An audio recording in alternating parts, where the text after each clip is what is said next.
E aí, pessoal, tudo bom com vocês? Sejam bem-vindos a mais uma videoaula aqui no canal. Sou o professor Tiago e nessa videoaula vamos continuar falando sobre trabalho e calor na física. Então vamos lá. Começando aí, como a gente já sabe, o estudo da física envolve quase sempre um conceito primitivo denominado energia, né? Então, como a gente sabe, essa energia manifesta-se de várias formas, recebendo em cada caso um nome que a caracteriza: energia mecânica, energia térmica, energia elétrica, energia luminosa, entre outros, né? Ano passado a gente estudou a energia mecânica, né, que é a energia cinética, e a energia potencial, que pode ser gravitacional ou elástica.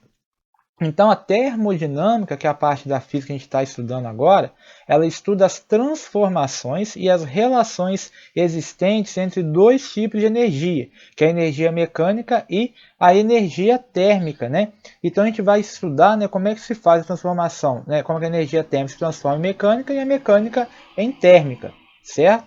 Então a gente vai ver agora o conceito de trabalho dentro da termodinâmica, né? Então, como vocês viram lá nos gases ideais em química, né? Então os gases eles podem experimentar variações de volume que são muito maiores que os sólidos e os líquidos.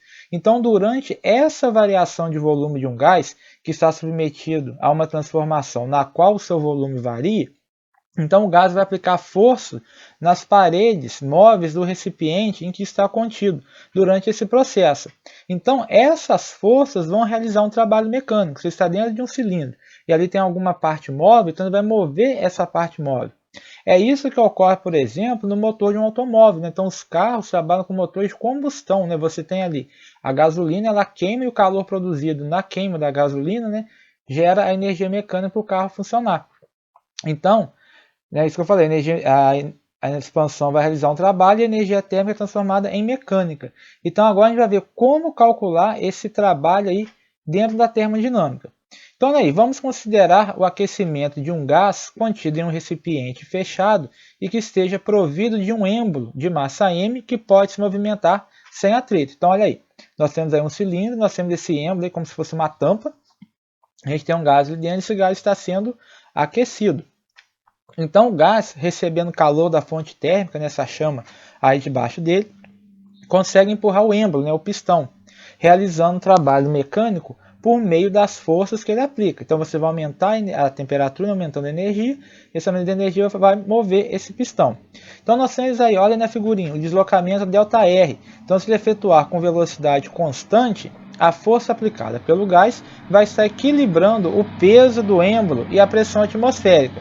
Assim sendo, a força aplicada pelo gás F, né, a força F, vai permanecer constante ao longo do deslocamento, né? A gente sabe calcular o trabalho quando a força é constante. Agora, então, vamos calcular o trabalho realizado pelo gás em uma transformação isobárica. Lembrando que a transformação isobárica não há variação da pressão, a pressão é mantida constante. E lógico, para que haja a realização de trabalho, tem que ter um aumento do volume. Então, o volume tem que aumentar, ou no caso também diminuir, depende da situação. Então, como a gente sabe, o trabalho ele é quem? A força vezes deslocamento vezes cosseno do ângulo que a força faz com o deslocamento. E a gente sabe também, já viu, que pressão é o quê? Pressão é a força dividido pela área. Lá na expressão do trabalho, a gente usa a força. Então, se pressão é força dividida pela área, então força vai ser quem? Pressão vezes área. Substituindo aí a expressão força igual a pressão vezes área lá, o que a gente vai ter? Antes disso, desculpa. Como a força F possui a mesma direção e o mesmo sentido que o deslocamento, olha lá na figurinha. A força vertical para cima e o deslocamento vertical para cima. Então, tem a mesma direção e o mesmo sentido. Então, o ângulo aí vale quanto? Zero. E o cosseno de zero, a gente sabe que vale 1. Então, substituindo, agora sim, substituindo. Trabalho vai ser igual a força. Quem que é a força? Pressão vezes a área. O meu deslocamento eu chamei de D, vezes o cosseno do ângulo que dá 1. Então, ficou pressão vezes área vezes deslocamento. Agora, olha na figurinha aí do lado. Quem que vai ser o meu deslocamento na vertical vezes a área? Quem que me dá deslocamento vezes área? O deslocamento aí vezes área vai me dar a variação de volume. Então, vai ser o meu ΔV. Então, no lugar de área vezes deslocamento, eu vou ter um ΔV, que é a minha variação de volume. Então, quem que é o trabalho realizado por uma força constante? Trabalho ele é igual a pressão vezes a variação de volume. Então, olha aí, trabalho é igual a pressão vezes variação de volume. Onde o que nós temos aí? Tal é o trabalho, como a gente já sabe, a unidade de medida é o joule, representado pela letra J maiúscula. P é a pressão, cuja unidade de medida é o pascal, PA. ΔV é a variação de volume, pelo SI, volume se mede em metro cúbico.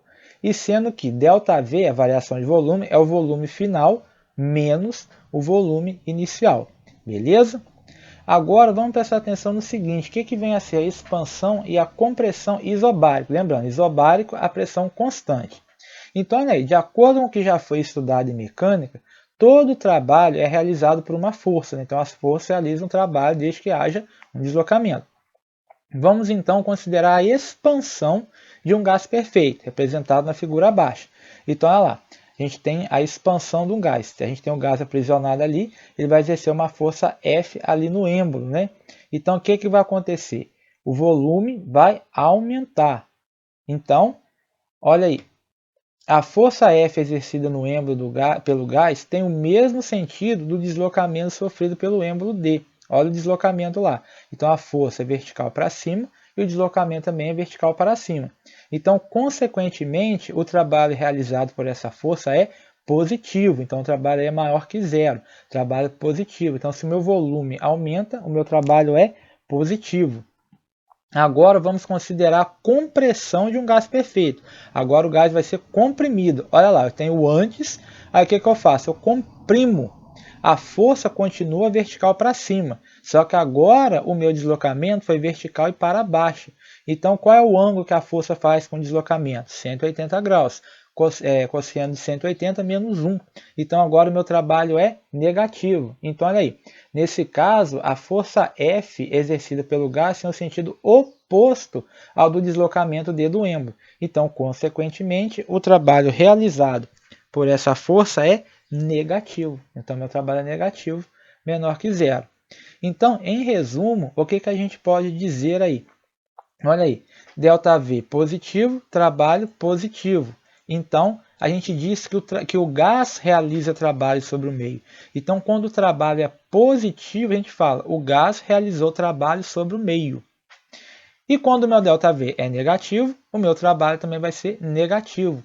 Então, a gente diz que o meio realiza trabalho sobre o gás. Então, se você tem um gás ali preso no cilindro, né, e ao invés de volume aumentar, o volume diminui, então quem é que está realizando o trabalho? Não é o gás, porque se o gás estivesse realizando o trabalho, o volume iria aumentar. Mas como o volume está diminuindo, é o meio, né, a parte externa, que está realizando o trabalho sobre o gás. Então é ele, o meio externo, que está comprimindo o gás. Então o trabalho é negativo e a gente diz que o meio realiza o trabalho sobre o gás. Agora, se a minha variação de volume for zero, né, então se não há variação do volume, eu tenho uma transformação isovolumétrica. Então, meu trabalho é zero, meu trabalho é igual a zero. O trabalho é nulo. Beleza? Então, vamos aí, vamos resolver um exemplo, o exemplo que está aí no PET, de aplicação disso tudo que a gente aprendeu até agora. Então, olha aí. Considere uma massa gasosa de pressão 5 atmosferas, confinada em um cilindro com êmbolo móvel de área A igual a 8 cm² e volume 300 cm3. O gás ideal sofre uma transformação isobárica e seu volume passa a ser de 700 cm3. Sabendo que 1 cm² é igual a 10 a menos 4 metros quadrados, 1 cm³ igual a 10 a menos 6 metros cúbicos e que 1 atmosfera é igual a 10 a quinta newtons por metro quadrado, que é o Pascal, né? Calcule. Letra A. O trabalho realizado por esse gás em joules. Então, muito bem. Vamos escolher os dados que ele nos deu e fazer as conversões. Ele falou que a pressão é de 5 atmosferas. Se uma atmosfera é 10 a quinta, 5 atmosferas vão ser 5 vezes 10 a quinta Pascal. Né? Newton por metro quadrado é o Pascal. A área é de 8 cm². 1 cm² é igual a 10 a menos 4 metros quadrados. Então, 8 cm² vão ser 8 vezes 10 a menos 4 metros quadrados. É só multiplicar o valor que ele deu pelas unidades de conversão que ele deu. Volume inicial, 300 cm³. Então, vai ser 300 vezes 10 a menos 6 metros cúbicos. Volume final, 700 cm³. Então, vai ser 700 vezes 10 a menos 6 metros cúbicos. Beleza. Agora estou com todas as unidades de medida de acordo com o Sistema Internacional de unidades, beleza? Então, olha aí, eu sei que trabalho é pressão vezes a variação de volume. Muito bem, vou substituir aí, então.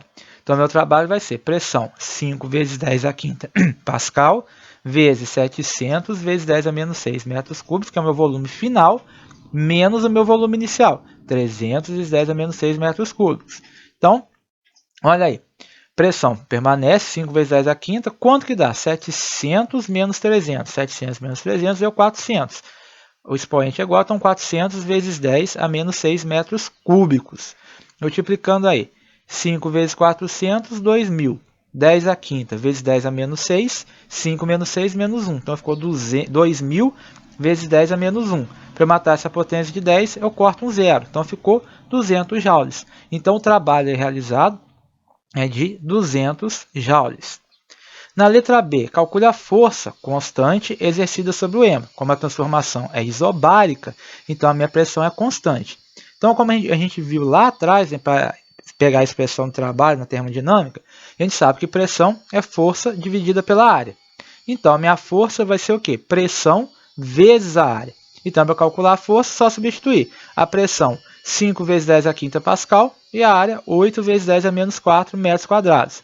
Multiplica 5 vezes 8, 40. 10 a quinta vezes 10 a menos 4 dá 10 elevado a 1. 40 vezes 10, 400 newtons. Então, o valor da força aí é de 400 newtons. E na letra C, o gás realizou trabalho sobre o meio ou o meio realizou trabalho sobre o gás? O que aconteceu? Então, como que a gente sabe se o trabalho foi realizado pelo gás ou sobre o gás? Simples, olha aí. Como ΔV é maior que zero, ou seja, o volume do gás aumentou, então ocorreu uma expansão. Então, se ocorreu uma expansão, o gás realizou trabalho sobre o meio. Então, é o gás que realiza trabalho. Então, trabalho realizado pelo gás. Beleza? Então, para encerrar aqui, o conceito de variação da energia interna do gás. A gente sabe que a temperatura está relacionada com essa energia interna do gás. Mas o que vem a ser essa energia, né? Esse conceito mais profundo aí da energia. Então, olha aí. Energia interna de um sistema é o somatório de vários tipos de energia existentes em suas partículas. Nesse cálculo, consideramos as energias cinéticas de agitação ou de translação, a energia potencial de agregação, de ligação nuclear, ou seja, várias energias que são existentes aí nas moléculas que constituem o gás aí. Então, observamos que apenas parte dessa energia, que é cinética de agitação e potencial de agregação, que é térmica, né? Que é responsável pela temperatura. Então, quando nós fornecemos energia térmica para um corpo ou a retiramos dele, a gente provoca uma variação da energia interna. E é essa variação que nós vamos utilizar na termodinâmica. E no caso do gás perfeito, né, o modelo que a gente usa, as partículas são consideradas esferas de dimensões desprezíveis, não existindo energia de ligação, muito menos a energia de agregação. Então, como as dimensões são desprezíveis, né, então também não existe energia de rotação. A gente considera a esfera muito pequenininha. Então, dessa forma, a energia interna se resume na energia de translação de suas partículas. Isso é o cálculo aí, feito pela expressão definida pela lei de Joule, né? Então, a energia interna U é igual a 3 meios de nRT, ou seja, do número de mols vezes a constante dos gases ideais vezes a temperatura absoluta, que é medida em Kelvin. Então, guarda isso daí. A energia interna do gás U é igual a 3 meios de nRT.